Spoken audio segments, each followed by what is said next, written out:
Assalamualaikum warahmatullahi wabarakatuh. Video kali ini merupakan praktikum acara 1 bioekologi organisme pengganggu tanaman, yakni morfologi umum hama pada lalat rumah atau Musca domestica. Sebelum masuk pada acara praktikum, saya akan memperkenalkan diri terlebih dahulu. Nama saya Nur Azizah, NIM 2003 111001009 dari kelas Agroteknologi C. Lalat tergolong dalam salah satu filum yang dikenal sebagai hama tanaman, yakni filum Arthropoda atau dikenal dengan hewan yang berbuku-buku atau hewan beruas, di kelas Hexapoda, ordo Diptera, dan spesies Musca domestica. Lalat rumah biasanya berukuran sedang dengan panjang 6-7,5 mm, berwarna hitam keabu-abuan dengan 4 garis memanjang pada bagian punggung.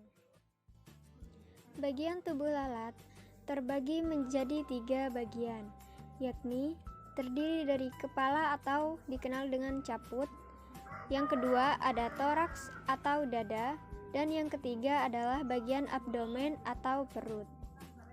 Yang pertama, saya akan membahas tentang bagian tubuh lalat yang berada di kepala, yakni ada mata. Mata terdiri dari mata tunggal dan mata majemuk.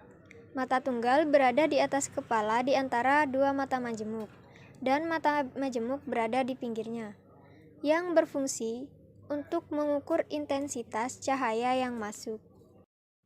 Yang kedua yaitu ada antena. Antena pada lalat terdiri dari 3 ruas, di mana ruas yang terakhir berukuran paling besar dan berbentuk silinder, dan memiliki bulu pada bagian atas dan bawah, dan fungsinya yakni mendeteksi sentuhan, suhu, dan getaran. Dan yang ketiga yaitu mulut. Tipe mulut pada lalat yaitu tipe penjilat dan penghisap, di mana bagian mulut atau proboscis berbentuk seperti paruh yang menjulur yang digunakan untuk menusuk dan menghisap makanan yang berupa cairan atau yang sedikit lembek.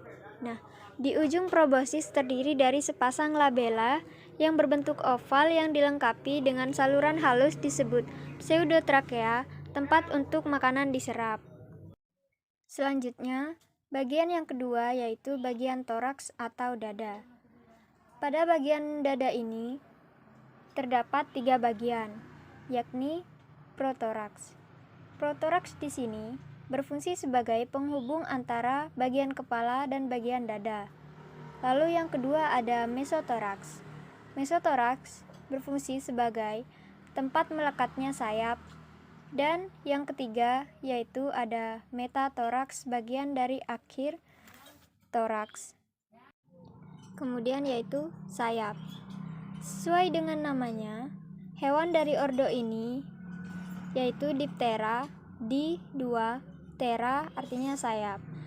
Jadi lalat ini mempunyai 2 pasang sayap depan.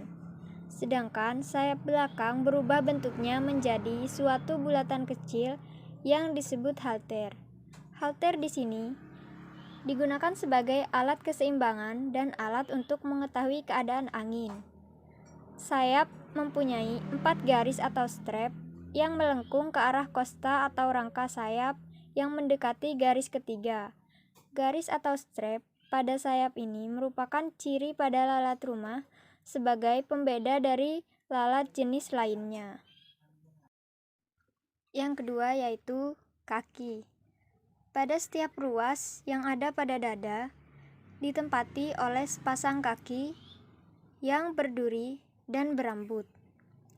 Jumlah kaki pada lalat seluruhnya ada 3 pasang, di mana di ujungnya terdapat sepasang kuku dan sepasang bantalan yang disebut pulvillus, yang berisi kelenjar rambut yang berfungsi sebagai mengeluarkan bahan perekat. Kemudian bagian yang terakhir yakni abdomen atau perut. Pada abdomen terdiri dari 10 segmen yang memiliki spirakel yang berfungsi sebagai jalan pernafasan. Dan bagian terakhir yakni ada anus. Anus di sini berfungsi sebagai pembuangan akhir atau untuk membuang kotoran. Sekian pemaparan tentang morfologi umum hama pada lalat rumah dengan nama latin Musca domestica. Wassalamualaikum warahmatullahi wabarakatuh. Terima kasih.